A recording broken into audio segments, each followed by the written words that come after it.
Assalamualaikum warahmatullahi wabarakatuh. Salam sejahtera untuk kita semuanya.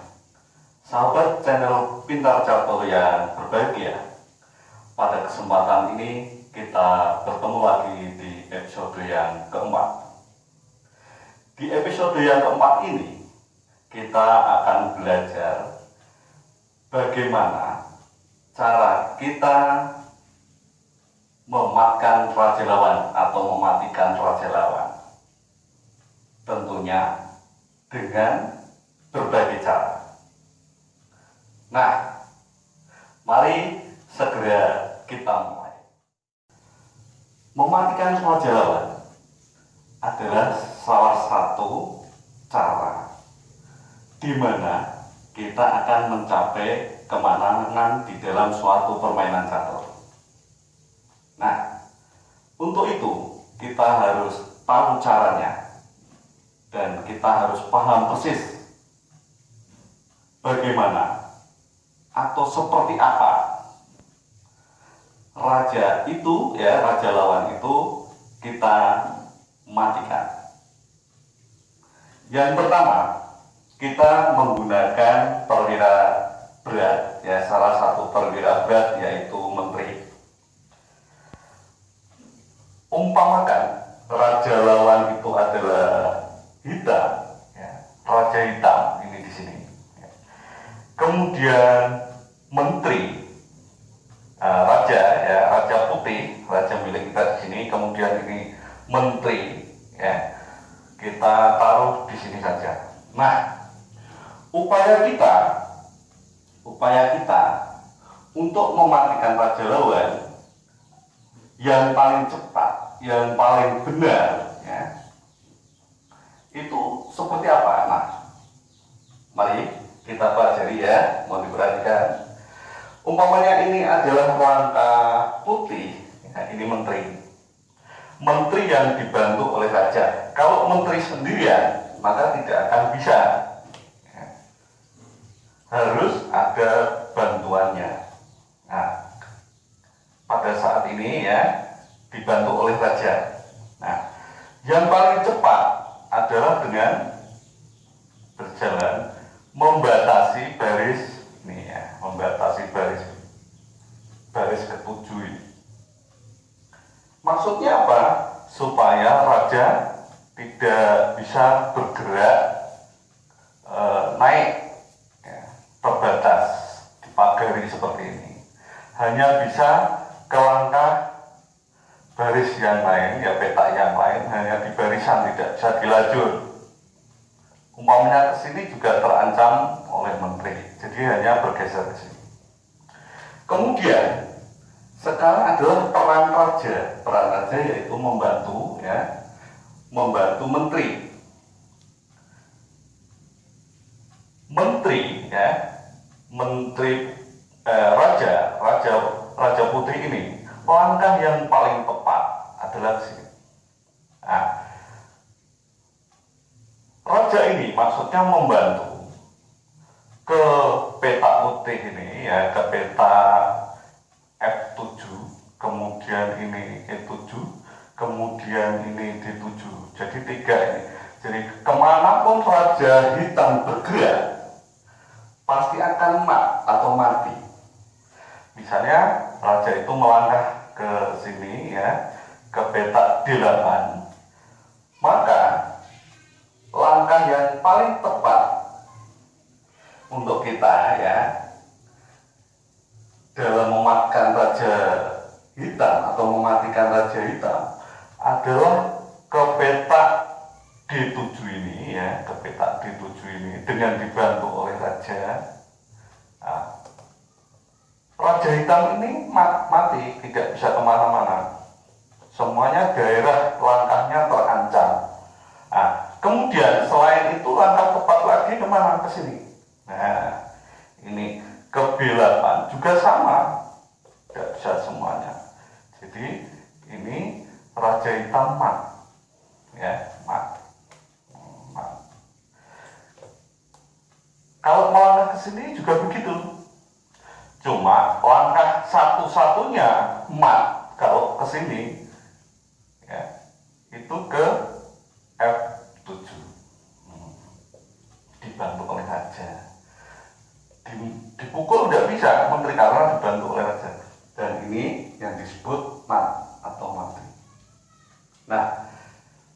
bagaimana jika dibantu oleh misalnya karena kita punya bidak, ya, misalnya di sini.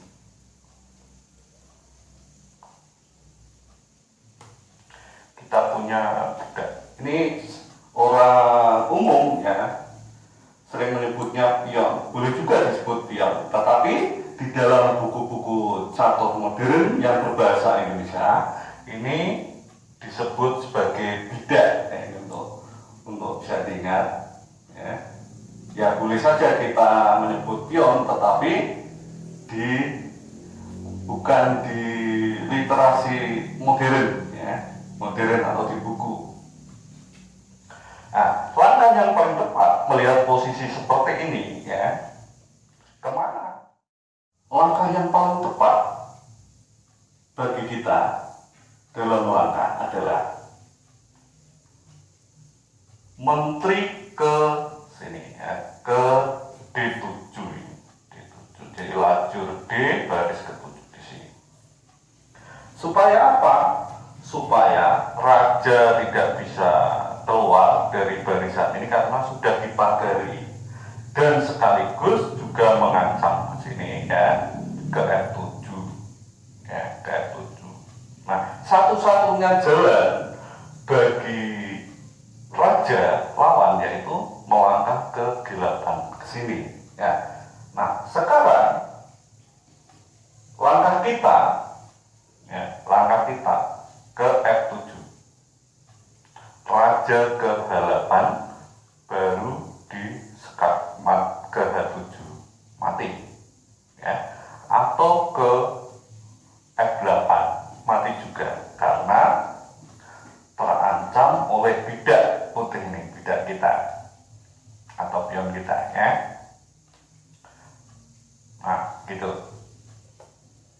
jadi menggunakan bantuan dari bidak ya, tidak memerlukan raja, bisa. Jadi bidaknya maju ke depan sampai ke barisan ini, ke 6 kalau kita pegang buah putih. Tapi kalau kita pegang buah hitam berarti ke barisan ketiga. Contohnya misalnya seperti ini ya.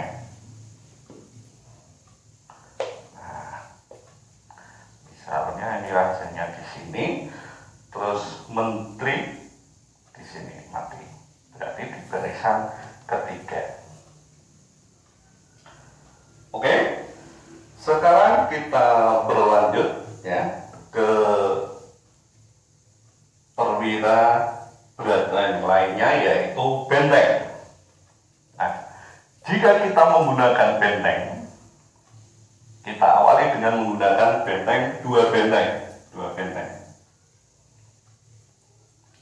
Misalnya posisi raja kita di sini, nah benteng di sini. Nah, posisi raja hitam, raja lawan di sini. Nah, langkah yang paling tepat bagi kita adalah membatasi gerak langkah raja hitam ke arah sini ya, dengan menggunakan salah satu benteng yang kita punya. Bisa ini adalah daerah ancaman dari benteng kita ya, benteng kita. Karena raja hitam tidak bisa melangkah ke depan ya, mungkin raja ini ke samping sebelah kiri sini ya. Kemudian kita sekat pakai benteng yang satunya, otomatis raja ini mundur, tidak bisa maju karena terancam daerah yang depan sini. Jadi mundur ke sini, baru langkah yang satunya, gitu. Benteng yang satunya, dan mat tidak bisa pergi kemana-mana. Nah, gitu. Nah, jika raja ini melangkah ke depan, otomatis otomatis benteng ini terancam.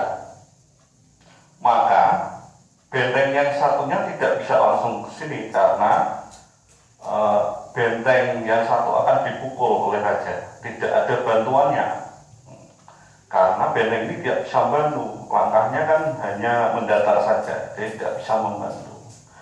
Jadi harus dibantu dulu.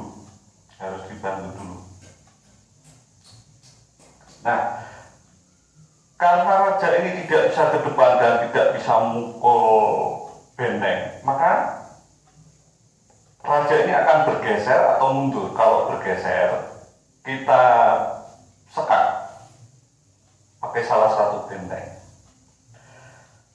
Kalau raja ini mundur ke sini, maka salah satunya yang paling tepat ini menjauh ke sini juga nggak apa-apa.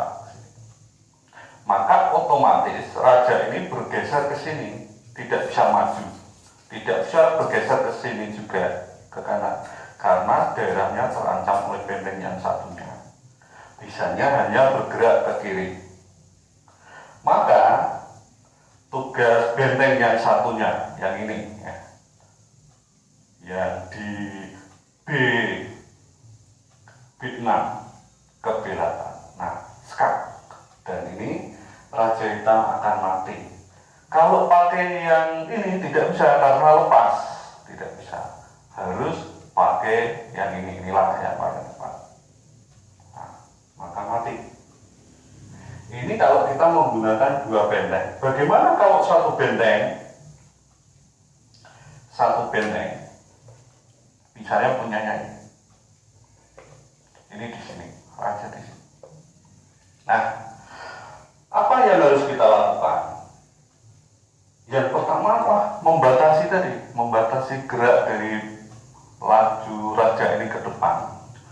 Ketika dibatasi, maka tidak bisa ke depan, hanya bisa ke sini atau ke kanan sini. Kalau umpamanya ke sini, ini posisi yang seperti ini, inilah yang kita cari, ya, yang lurus seperti ini, berhadapan dengan selang satu petak, maka langsung sekat. Ketika disekat, raja itu pasti mundur, tidak bisa ke depan atau ke samping, pasti mundur. Kalau mundurnya ke sini, ya, maka kita ikuti saja. Kita ikuti. Ke sini juga tidak apa-apa. Nah, kalau bergerak ke sini, maka seperti tadi langsung disekat dan mat. Tapi ke sini raja itu seperti ngancam benteng. Maka langkah kita, ya, adalah menjauh.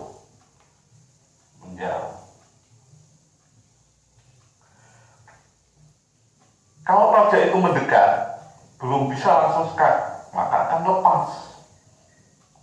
Maka yang paling tepat, benteng ini bergeser dulu ke sini. Kalau raja itu bergeser ke sini, ke kanan, maka langsung sekat dan mati. Tapi kalau ke sebelah kiri, maka kita ikuti dengan raja. Diikuti dengan raja. Kalau bergerak ke sini lagi, ke kanan, langsung mati. Maka raja ini menghindar ke sini.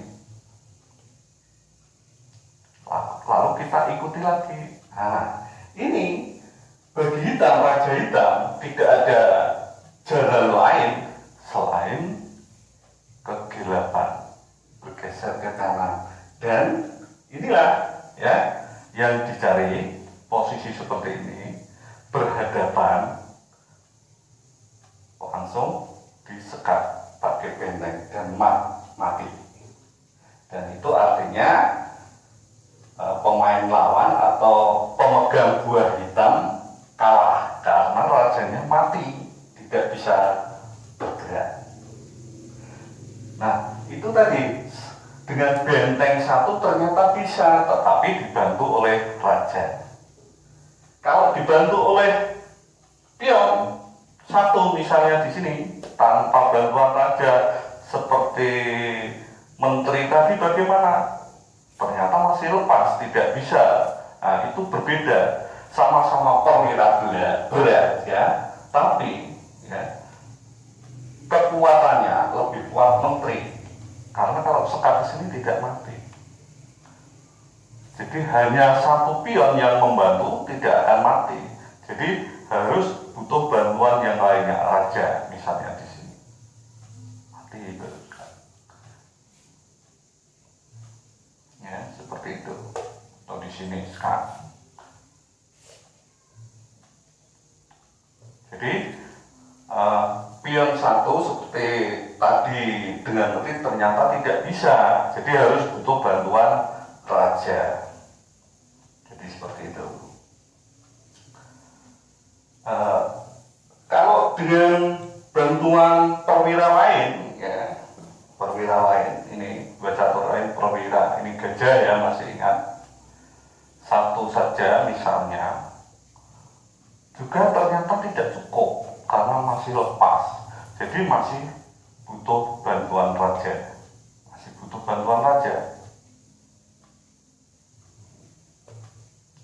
cuma tidak bisa bergeser ke sini ya.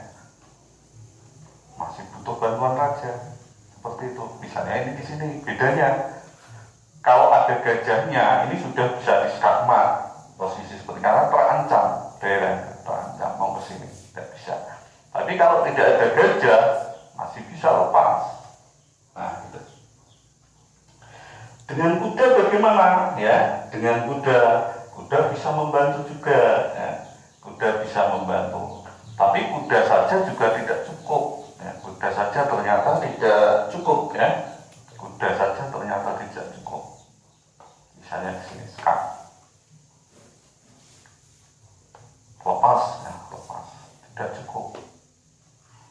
Nah, tetapi kalau pada posisi seperti ini, ya, nah bisa. Tapi sangat sulit karena ketika dalam posisi sudah seperti ini begini. Ini sudah permis duluan, tidak bisa. Jadi kalau misalnya ada pion di sini, ya, baru bisa. Karena ini langkah hitam harus jalan, misalnya baru disekat. Nah, gitu. Bisa dipahami ya, seperti itu. Jadi intinya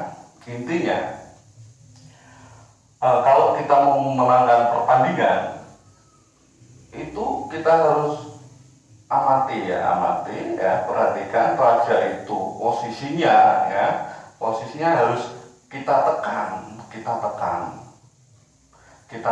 sampai ke peta yang benar-benar membuat raja itu tidak ada ruang untuk bergerak lagi ketika kita sekat atau kita cek. Demikian untuk episode 4 ini. Nanti kita lanjutkan di episode yang kelima. Selamat belajar. Assalamualaikum warahmatullahi wabarakatuh.